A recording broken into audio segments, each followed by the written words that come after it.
what she must do to comfort you and calm you down and let you rest now. The woman in your life, she can rest so easily. She knows everything you do because the woman in your life is you. The woman in your life knows simply what is true. She knows a simple way to touch to make you whole now. The woman in your life, she can touch so easy. Hello everybody and welcome to Women's Spaces. My name is Elaine Holtz and I am your host.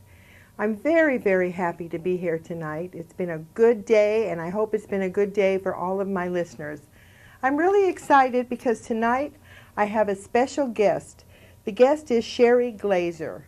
Sherry Glaser is the woman who is responsible for writing and performing in the play Oh My Goddess. I'm sure many of us in Sonoma County have seen that production. And also many of us have heard about Breast Not Bombs. Sherry is also responsible for that. I really want to welcome her here. I want to welcome her here to Sonoma County, and I'm really delighted that she is here with me tonight. Well, Sherry, I want to welcome you. I'm just so excited about you being here. I mean, it's just such a thrill. Thank you so much. It really is a pleasure to be here sitting with you, too. Oh, well, thank you so much. Listen, you know, like I was telling you before the show started, the program is geared towards ordinary women doing extraordinary things. Not that I want to call you an ordinary woman, and I know you're doing extraordinary things, but the idea is to tell other women, get up and do something. So I'd like to know a little bit about you. Tell us, who is Sherry Glaser? Well, I am an ordinary woman, or I think of myself more as every woman. And every woman who is trying to raise their children in this world, and every woman who's trying to be in love in this world, and every woman who's trying to do something good in this world. So I think there's a lot of us, and I don't know if that's ordinary or common. I think that's what it is for me, being common. And I was born in New York City and spent the first 18 years of my life there, and migrated to California to go to college. And that's where I discovered the art of improvisation. And that's where a lot of my theater comes from, a lot of my work comes from, is that deep well of information, of life, of experience that I put into character and then I put into the world. Can we just go back a little bit? Sure. You know, when you talk about, you know, you went to school and then you decided, I imagine you decided that you were going to get into the theater, or were you a theater major? And where did you get the confidence to start doing shows, to start writing about the things you're writing about? Well, I took a class in English literature, actually, and there was a professor named Jerry Farber in San Diego State, and he taught us comparative literature, and then the second half of the class was about improvisation. So it was really part of the curriculum. I didn't understand, I didn't realize it was happening to me. So all of a sudden he would say, okay, you're all on an airplane, and you're from London, and you're from Israel, and you're from the United States, and you're sitting next to each other, and there's a hijacker. And he just put us in these scenes, and it was as though somebody had given me a key, because I didn't know I had this. So it wasn't so much a conscious decision to act. It was, oh, this is easy. This is what I do. Characters came, voices came, ages came. So it was almost like, you know, the dawn. It just kind of came upon me. And because it was in a classroom setting, it wasn't performance to me. It was more of an assignment, which made it a little more natural. Like, this is what the teacher says, and this is what you do. So I just, you know, did my work. And then I kind of got hooked on it because I liked all the personalities that I was finding. And the other part of the story is my mother deals with mental illness, and her mother, in fact, her mother was put away and died in a mental hospital, and my mother was put away, and it looked like I might be next. So I thought, no, I'll be an actor, and that way I can, be free and run around in the streets. But I've always taken my life, my troubles, my problems, my issues, and put them in character. I dress them up. And that's part of the courage, is because it's not always me. Or at least I can say it's not me. Oh, it's my character. It's my mother doing that, or it's the goddess doing that, or it's Miguel doing that. So I have a little bit of space from the character. Well, I just want to let the listening audience know just a little bit about Sherry. Sherry Glaser, when I first saw her, she did a production called Oh My Goddess. And I don't remember, how many characters did you play in that part? I play 2 characters in that piece. I play Miguel de Cervantes. He is the channeler, and he's struggling with his role, his purpose on Earth. And he finds himself resentful and addicted. And through a telepsychic named Reality, he's told that he has to clear his chakras in order to find out why he's here, his purpose. And then he is the channel for the return of the great Jewish mother of us all, Ma. So do you think it was through the characters that you started to have confidence, and that all of a sudden you start coming out more with yourself? Well, the first characters that I did were my family. I played my father. And stepping into my father's body, oh, that's kind of strange, right?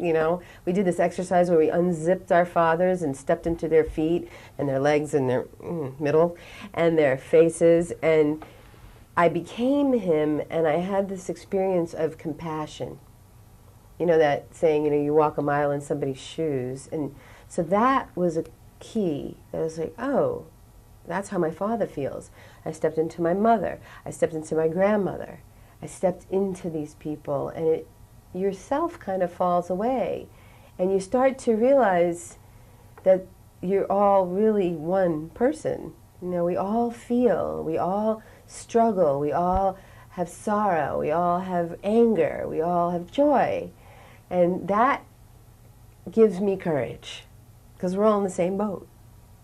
It's interesting that you talk about that. I'd like you to just go back a little bit. Can you maybe try to remember the first time that you stepped on a stage? I mean, what did it feel like, and how did you get the confidence to continue? Well, it's scary. And I have a will. It's my will. That's what does it. Because as scared as I am in my head and my throat, my will just pushes me into it. That's what it is. I think my will's kept me alive. And it's also, it's kind of, I feel like there's something above, if you will, the spirit that pushes me from even when I just refuse to go out. Because when I did my first show, Family Secrets, the one-person show, I said, I'll never write another one-person show again. It's lonely up there. I want to talk to other people on stage, But then she said, you're going to do another one-woman show. Not only are you going to do another one-woman show, you're going to go beyond that. You're going to go in the street and do theater. So it's my will and it's my calling. It's both of those things. Well, I was thinking that as you were talking, I was thinking that what was happening to you is in the class you were finding your purpose. Somehow these characters start coming forward, and all of a sudden you start feeling comfortable with it. And then all of a sudden comes the day when you have to go out on the stage and perform and take this to the public. I know for myself, I can totally agree with you when you say that somehow people will ask me, they'll say, you look so calm, or your guest seems so calm with you. I actually believe that the goddess is with us, that it's not me, it's an energy that's working through me that says, this is your purpose. You want to relate a message to women. You want to give them confidence. You want to show them that as women we can do whatever we set our minds to. And I totally agree with that about the goddess, and I think it's fabulous that you bring that up. Now, after your first show, what were some of the feedback that you got, and how did you relate to the feedback? The feedback that I got was moving, that I touch people, that I affect them emotionally, that there's something about my work that is deep. And I think it has to do with love. I think there's a great love of my work, in my work. And I've been scared since day one going out on stage. It's frightening. My adrenals freak out, and I gotta run to the bathroom, and I don't want to go. And then there's this feeling of push. But everybody has that fear. I think walking out of their houses every day, or picking up the phone. I mean, and sometimes it gets heightened into agoraphobia, and people take medication to deal with it. But that feeling of fear, I think, is natural because it is a frightening world. And to allow ourselves to be afraid, it's okay. Be afraid. Do what you got to do and say, yeah, I'm afraid. It's okay to be afraid. It's the truth. And then courage. You just act anyway. It's when you let the fear stop you. And I've heard it said that fear is excitement without the breath. Right. So we're afraid. Everybody is. Everybody that looks so cool and confident and sure and steady, they're just acting because they're afraid too, but they still move.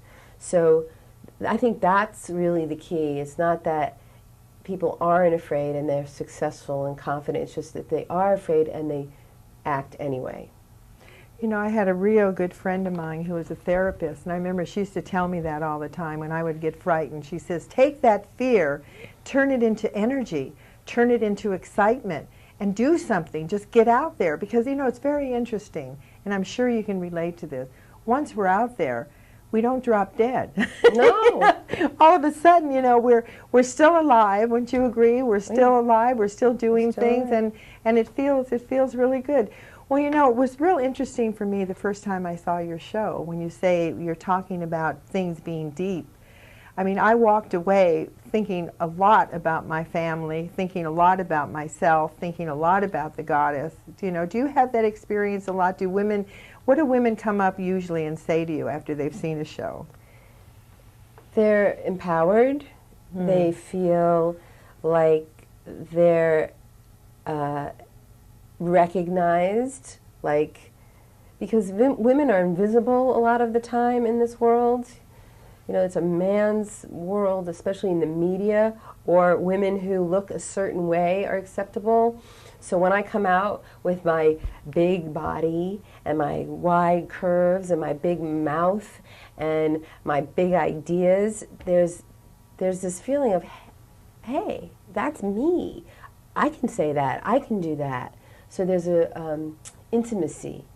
They like appreciate a camaraderie. The camaraderie, the intimacy, the recognition, the sisterhood, and again, the every woman, that I am flawed, and I have doubt, and I have failed, and I am not just this kind of image. I'm real.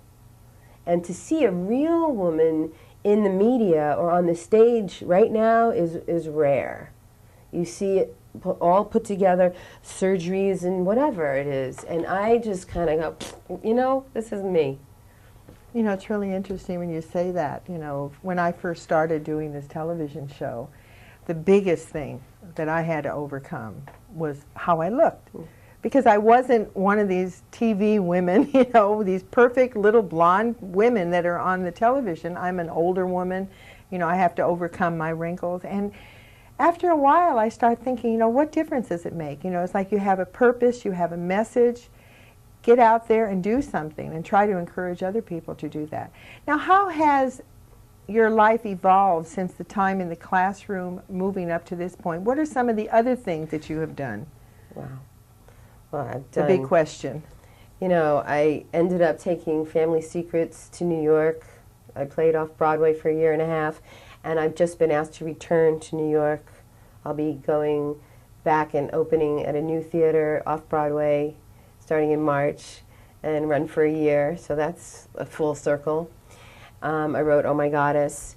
I wrote a book called Family Secrets, One Woman's Look at a Relatively Painful Subject, which is my life story with the show written into it, the monologues, which shows how I took my life and put it into theater.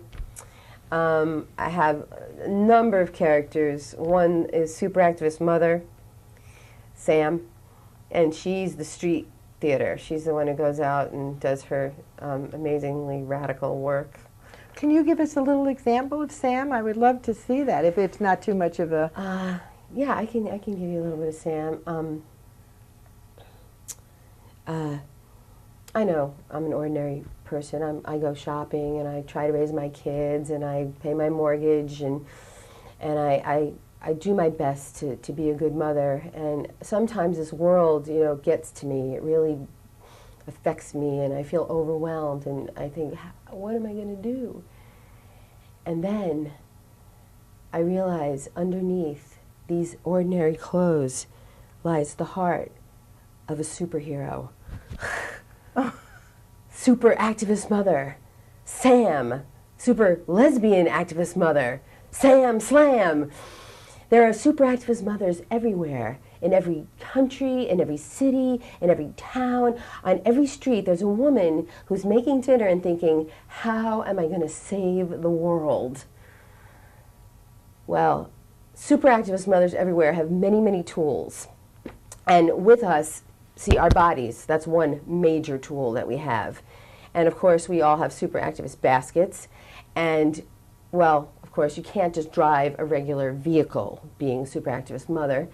So I drive a 1982 Mercedes biodiesel Benz. I've not gone to the gas station for 2 years. And I can feel Chevron and Texaco and Shell quivering.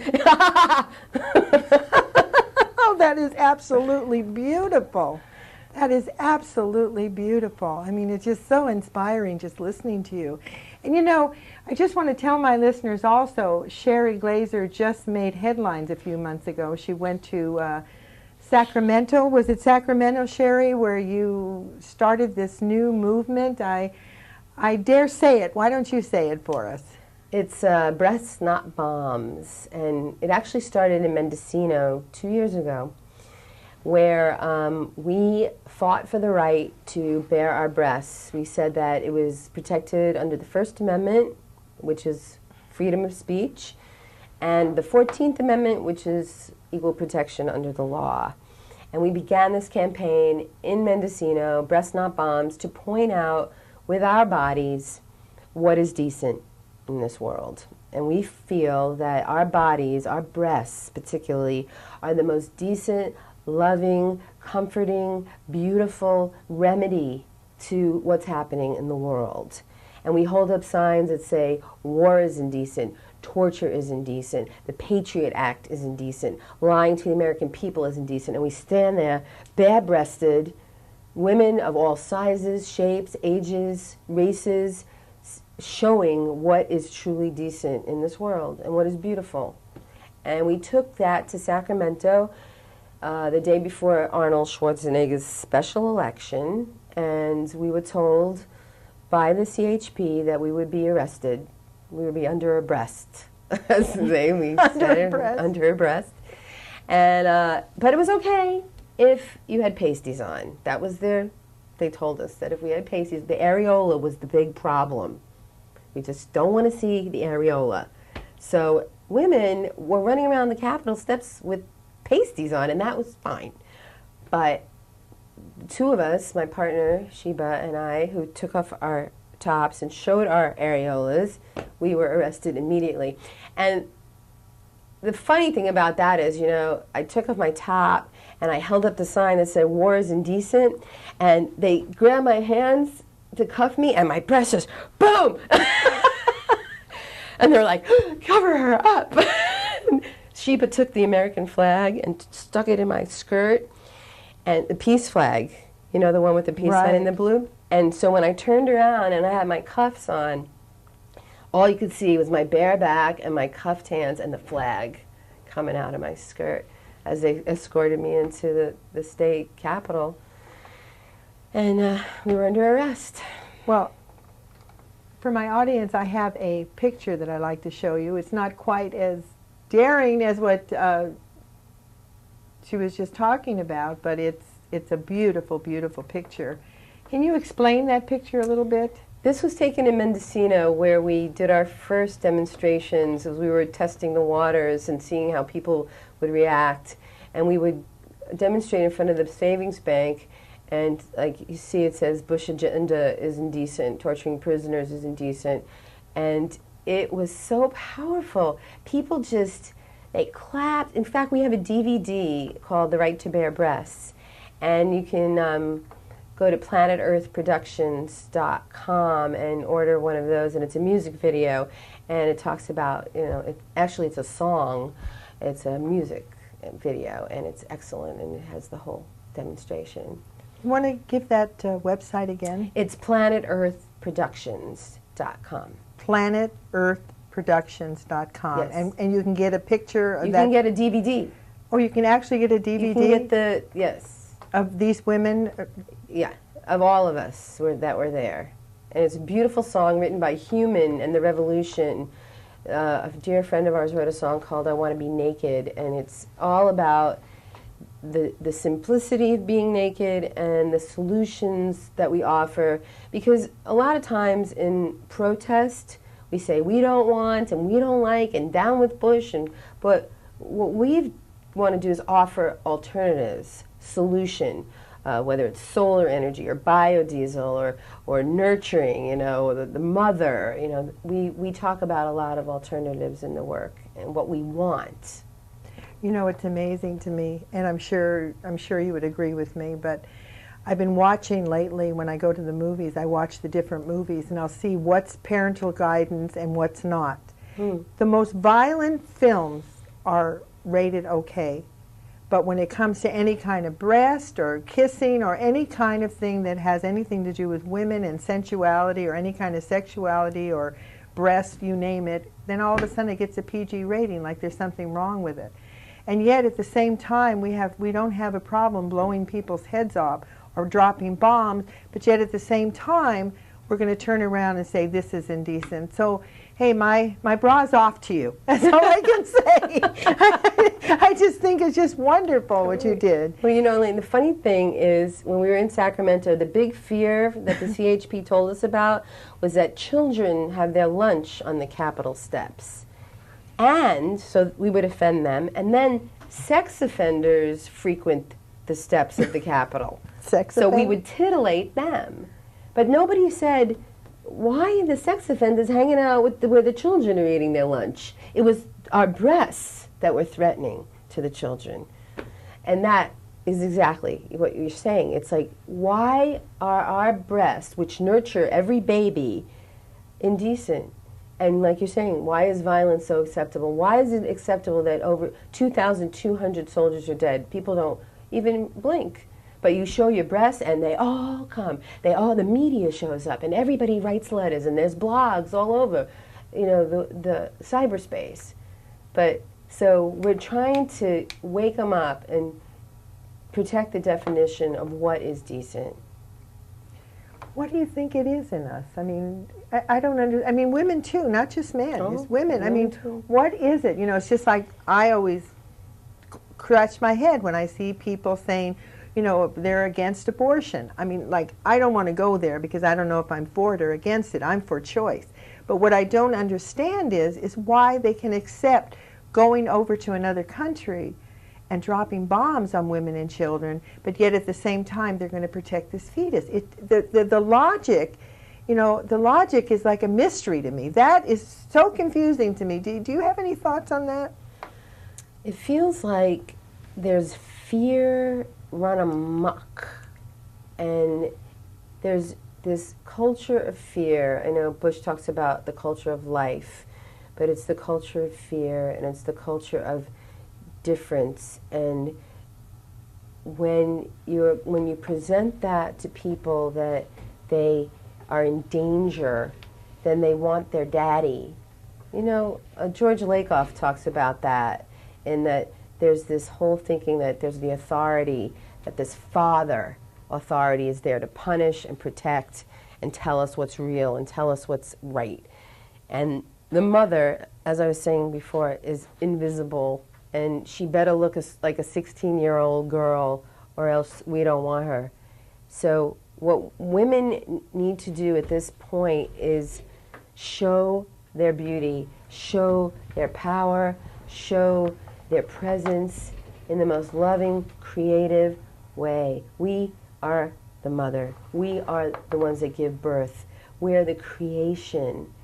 And right now we're dealing with total destruction, because they say that the opposite of war isn't peace, it's creation.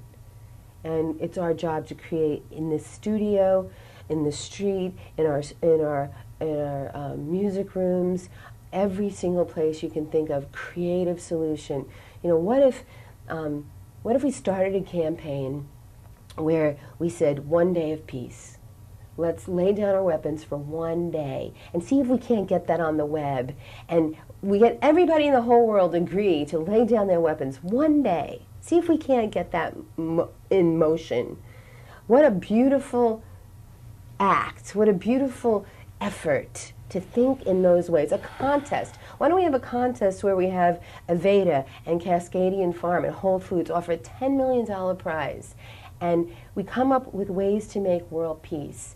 And we pick 10 of the top responses, and we try them all, and the one that wins gets $10 million. Why don't we think like that all day long? That's our job as women, as mothers especially, and that's why I do my work. That's why I go in the street and take that risk and bare my breast, because it's so vulnerable. It's so amazing to stand there. And at first it's scary, like I was saying before I get on the stage. But once I stand there like this, the power and the simplicity of that act, the solid presence, and that's what the women experience. It's like, I am the mother, and I am standing here for every mother and every child. And I will stand in it, because this is an emergency, and this is what I am going to show the world: the mother, the beauty, the power, life itself. The judge asked us at court, he said, I don't understand why you think this is covered under the First Amendment. What does the breast express? And I wish I had had the presence of mind to say, milk. Something so simple. It's that simple. Well, listen, my friend, we are running out of time. It's just horrible how quickly it goes by here.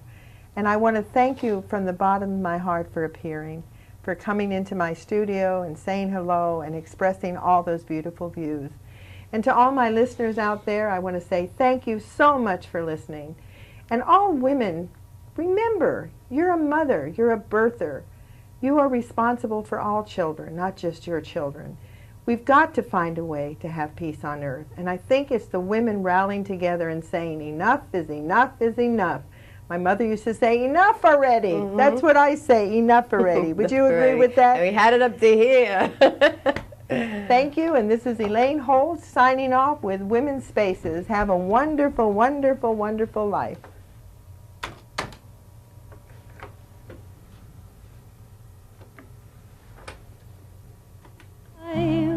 Will do what you must do to comfort you and calm you down and let you rest now.